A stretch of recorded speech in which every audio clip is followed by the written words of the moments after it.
Assalamualaikum warahmatullahi wabarakatuh. Perkenalkan, nama saya Ulfa Kodia dari kelas 1D jurusan Teknik Informatika angkatan 2019.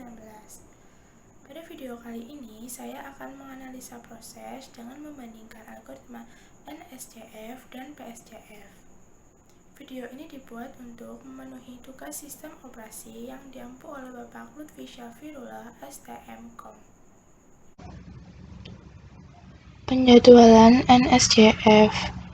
NSCF atau Non-Preemptive Shortest Job First. Algoritma penjadwalan CPU ini akan menjalankan proses dengan proses burst time terkecil yang akan dilayani terlebih dahulu. Kemudian memiliki arrival time yang sama.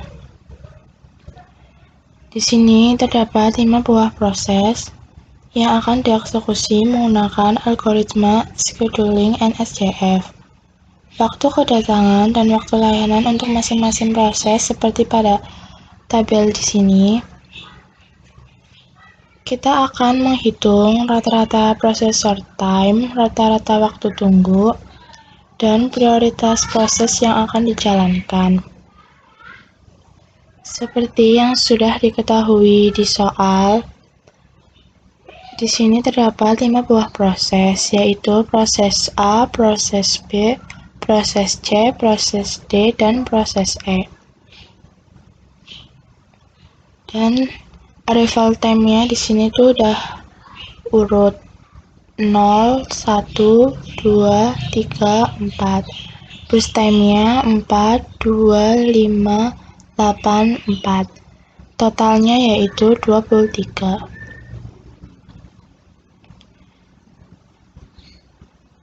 Kemudian kita membuat array sepanjang 23 satuan. Yang pertama, pada milidetik ke-0 datang proses A dengan burst time-nya yaitu 4.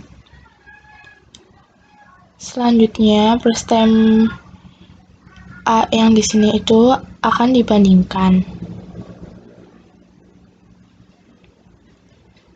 Kedua, di antara milidetik 0 sampai milidetik 4 ada proses B masuk ke antrian di milidetik ke-1. B di sini burst time-nya yaitu 2. Kemudian ada proses C masuk dengan burst time-nya 5. Masuk ke antrian di milidetik kedua. Ini kedua. Kemudian ada proses D masuk ke antrian di milidetik ketiga dengan burst time-nya yaitu 8.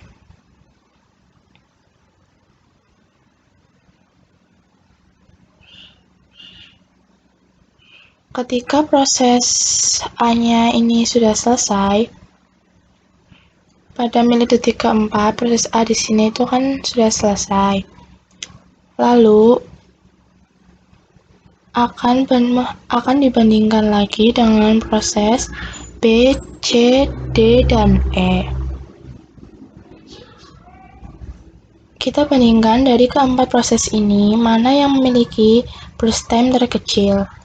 Ternyata yang memiliki burst time terkecil yaitu B. Burst time-nya yaitu 2. Sehingga proses B kita jalankan dengan burst time-nya 2. Lalu proses B kita mulai dari milidetik ke-4 sampai milidetik ke-6. Dari sini milidetik ke-4 sampai milidetik ke-6.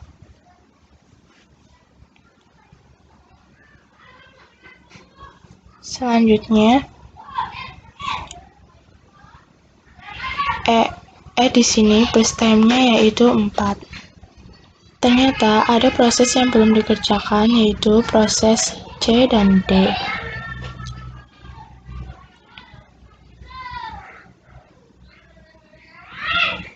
Kemudian kita bandingkan proses dengan PT terkecil.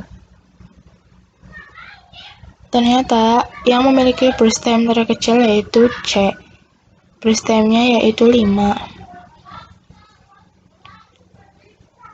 Kemudian D, burst time-nya yaitu 8.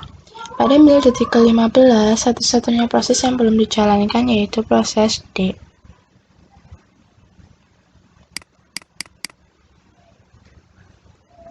Dan proses D di sini sudah selesai.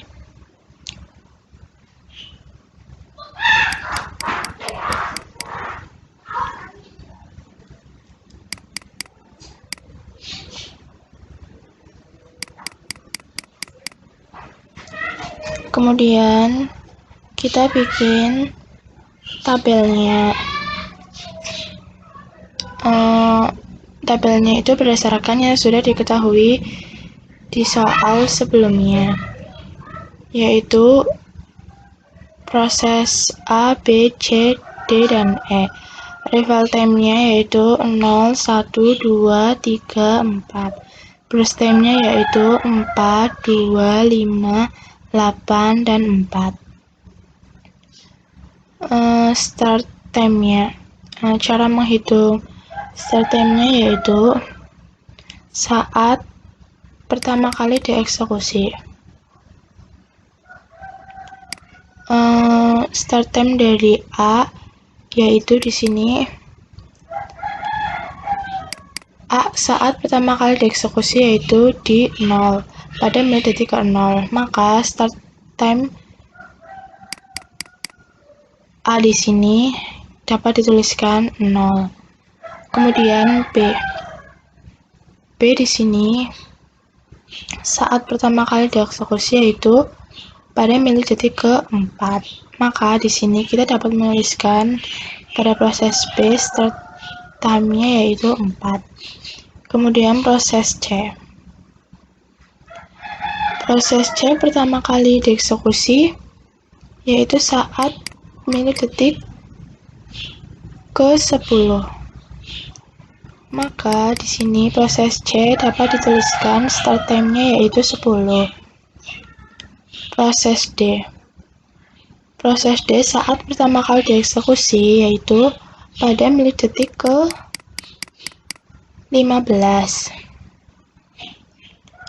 Jadi, pada proses D di sini dapat dituliskan start time-nya yaitu 15.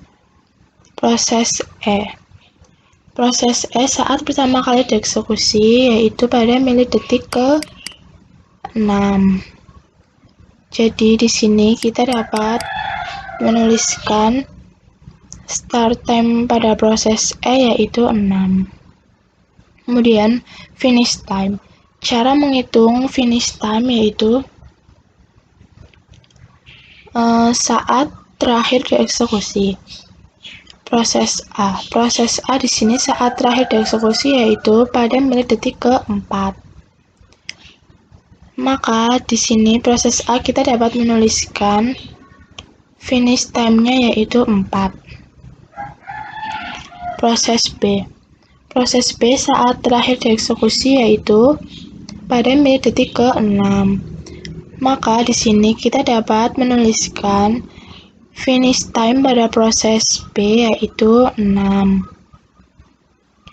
Proses C. Proses C saat terakhir dieksekusi yaitu pada milidetik ke-15. Maka proses C di sini dapat dituliskan finish time-nya yaitu 15. Proses D. Proses D saat terakhir dieksekusi yaitu pada milidetik ke-23. Maka di sini kita dapat menuliskan di proses D finish time-nya yaitu 23. Proses E. Proses E saat terakhir dieksekusi yaitu pada milidetik ke-10. Maka dapat dituliskan pada proses E di sini finish time-nya yaitu 10. Kemudian turnaround time. Cara menghitung turnaround time yaitu finish time dikurangi dengan arrival time atau AT. VT dikurangi dengan AT yaitu 4 dikurangi dengan 0 yaitu 4. Kemudian proses B, turnaround time-nya yaitu 6 dikurangi dengan 1, yaitu 5. Kemudian proses C, 15 dikurangi dengan 2, yaitu 13. Kemudian proses D, 23 dikurangi dengan 3, yaitu 20. Kemudian proses E, 10 dikurangi dengan 4, yaitu 6. Kemudian rata-rata dari turnaround time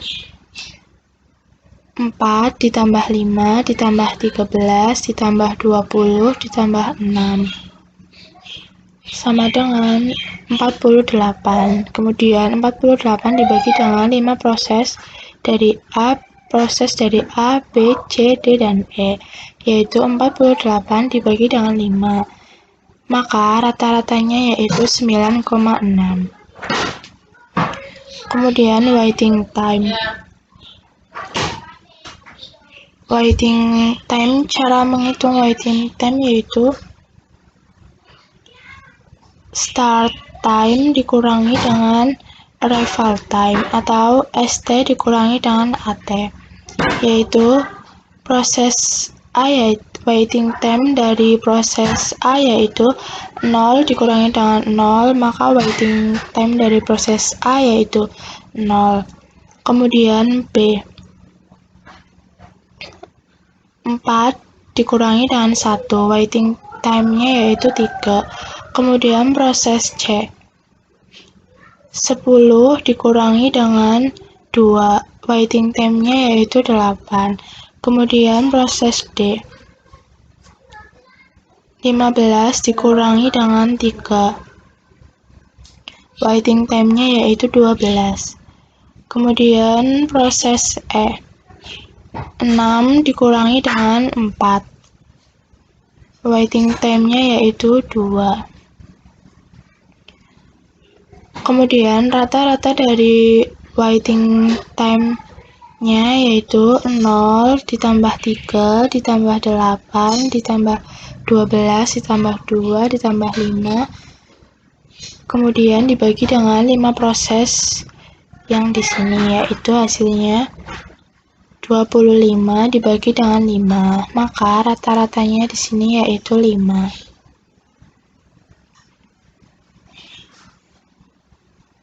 Kemudian hasil akhirnya yaitu waktu prosesor yang dibutuhkan untuk mengerjakan setiap proses dalam antrian rata-rata adalah 9,6 milidetik. Kemudian rata-rata waktu tunggunya yaitu 5 milidetik. Prioritas proses yang dijalankan yaitu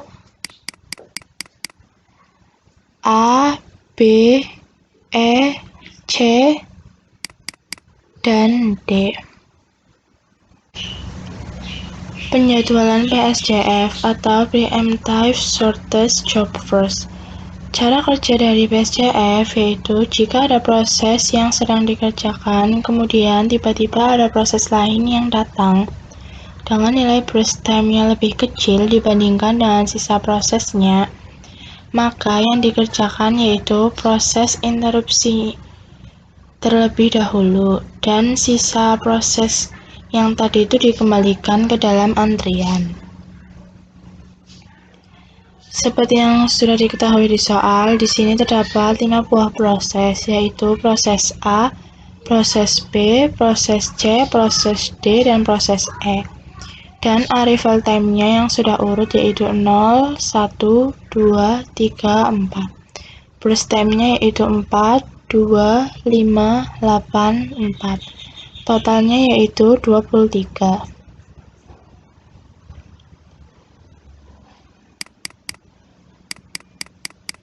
Kemudian kita membuat array sepanjang 23 satuan waktu.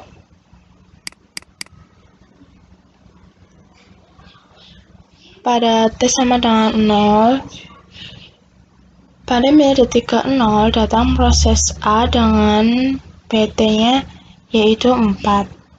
Karena A proses yang pertama, maka kita akan eksekusi dari milidetik ke-0 sampai dengan milidetik ke-4. Tetapi jangan lupa dicek terlebih dahulu antara 0 sampai dengan 4 nanti ada proses B masuk pada T sama dengan 1. Kemudian proses C masuk pada T sama dengan 2. Kemudian proses D masuk pada T sama dengan 3. Dan proses E masuk pada T sama dengan 4. Sehingga A yang seharusnya sampai 4 karena di T2 ada B2 yang masuk, maka proses A hanya kita jalankan sampai T1.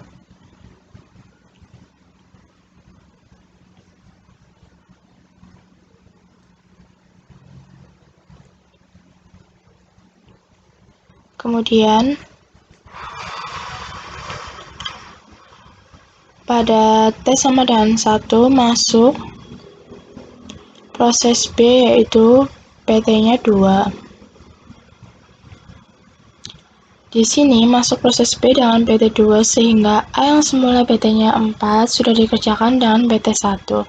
Maka menyisakan sisa PT sama dengan 3. Lalu di sini kita akan melakukan perbandingan mana yang lebih kecil. Yang lebih kecil yaitu proses B dengan berstemnya yaitu 2. Kemudian pada T sama dengan 2 masuk proses C dengan berstemnya yaitu 5. Kemudian proses B dengan berstemnya 1. Sebelumnya proses B di sini itu sudah dikerjakan. Maka proses B di sini itu menyisakan berstem yaitu 1. Kemudian proses A dengan berstemnya yaitu 3.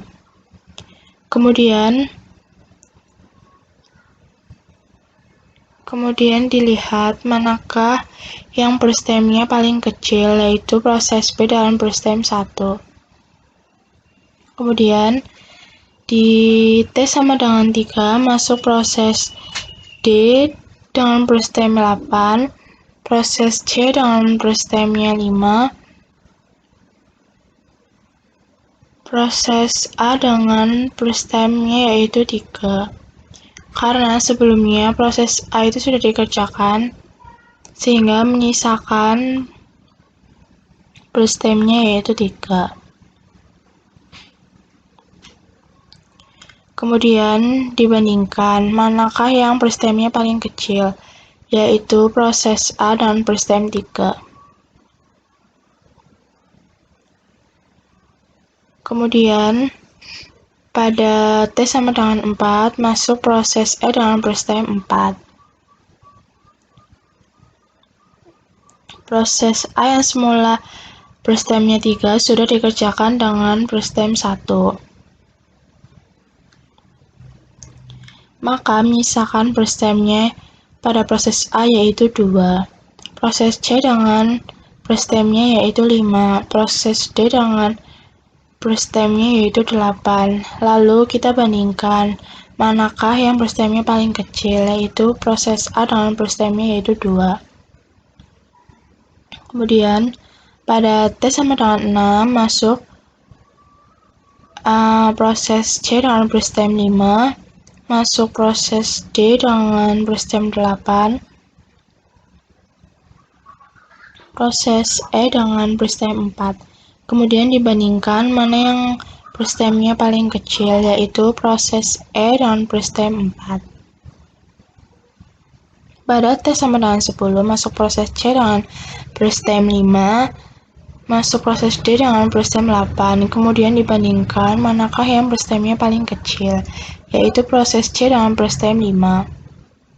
Kemudian di T sama dengan 15 masuk proses D dengan burst time-nya yaitu 8. Kemudian sudah selesai.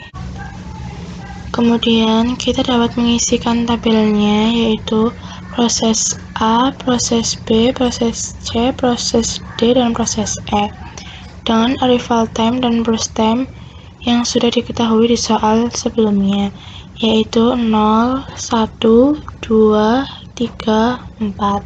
Burst time-nya yaitu 4, 2, 5, 8, 4. Kemudian start time-nya. Cara menghitung start time-nya yaitu saat pertama kali dieksekusi. Proses A saat pertama kali dieksekusi yaitu pada T sama dengan 0. Maka start time dari proses A di sini yaitu 0. Kemudian proses B. Proses B saat pertama kali dieksekusi yaitu pada T sama dengan 1. Kemudian dapat dituliskan di sini proses B dengan start time-nya yaitu 1. Proses C. Proses C saat pertama kali dieksekusi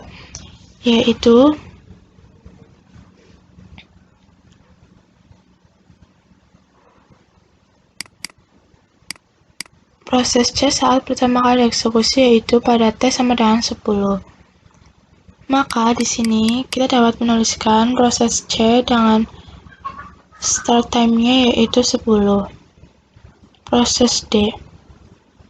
Proses D saat pertama kali dieksekusi yaitu pada T sama dengan 15.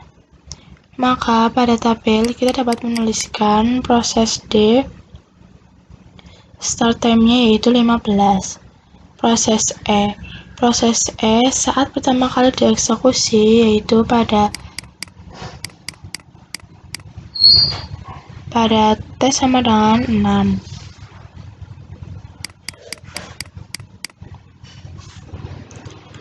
Maka dapat dituliskan di sini proses E start time-nya yaitu 6. Kemudian finish time. Cara menghitung finish time yaitu saat terakhir dieksekusi. Proses A finish time-nya yaitu 6, di T sama dengan 6. Maka di sini dapat dituliskan proses A finish time-nya yaitu 6. Proses B. Proses B saat terakhir dieksekusi pada milidetik ke-3. Maka di sini dapat dituliskan proses B dengan finish time yaitu 3. Proses C. Proses C saat terakhir dieksekusi yaitu pada milidetik ke-15.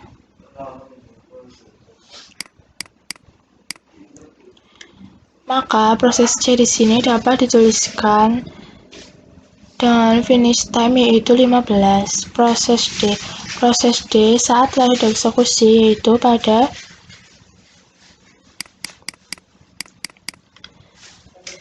T sama dengan 23. Maka pada tabel kita dapat menuliskan proses D dengan finish time yaitu 23. Proses E. Proses E saat terakhir dieksekusi yaitu pada T sama dengan 10. Jadi pada tabel kita dapat menuliskan proses E dengan finish time-nya yaitu 10. Turnaround time. Cara menghitung turnaround time yaitu finish time dikurangi dengan arrival time, yaitu turnaround time dari proses A yaitu 6 dikurangi dengan 0, maka turnaround time dari proses A yaitu 6. Kemudian turnaround time dari proses B yaitu 3 dikurangi dengan 1 yaitu 2. Kemudian proses C 15 dikurangi dengan 2 yaitu 13. Kemudian proses D 23 dikurangi dengan 3, turnaround time-nya yaitu 20. Kemudian proses E 10 dikurangi dengan 4, yaitu turnaround time-nya 6.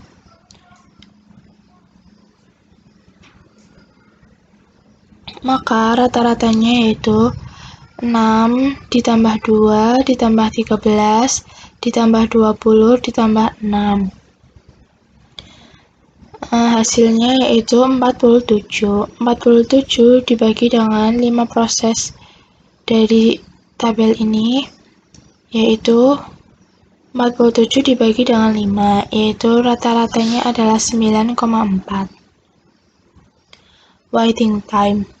Waiting time, cara menghitungnya yaitu saat pertama kali dieksekusi dikurangi dengan pertama kali masuk. Waiting time dari proses A yaitu waiting time dari proses A di sini yaitu pada T sama dengan 0, maka A bernilai 0. Lalu kita cek dulu apakah A itu pernah masuk dalam antrian baru. Dilihat pada antrian yang berwarna putih, yaitu ada 2 di sini, maka waiting time dari proses A yaitu 2. Kemudian proses B. Waiting time pada proses B yaitu saat pertama kali dieksekusi di T sama dengan 1. Kemudian dikurangi saat pertama kali masuk juga pada T sama dengan 1. Maka di proses B waiting time-nya yaitu 1 dikurangi 1. Maka hasilnya yaitu 0. Kemudian proses C. Proses C saat pertama kali dieksekusi dikurangi saat pertama kali masuk, yaitu 10 dikurangi dengan 2.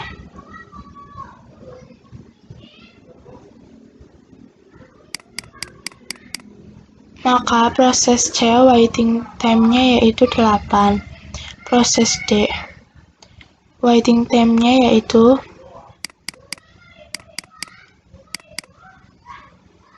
15 dikurangi dengan 3.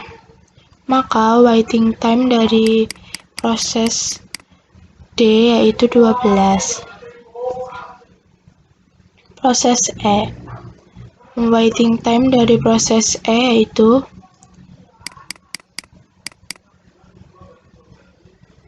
6 dikurangi dengan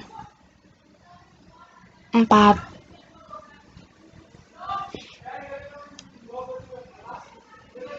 Karena saat pertama kali dieksekusi itu kan di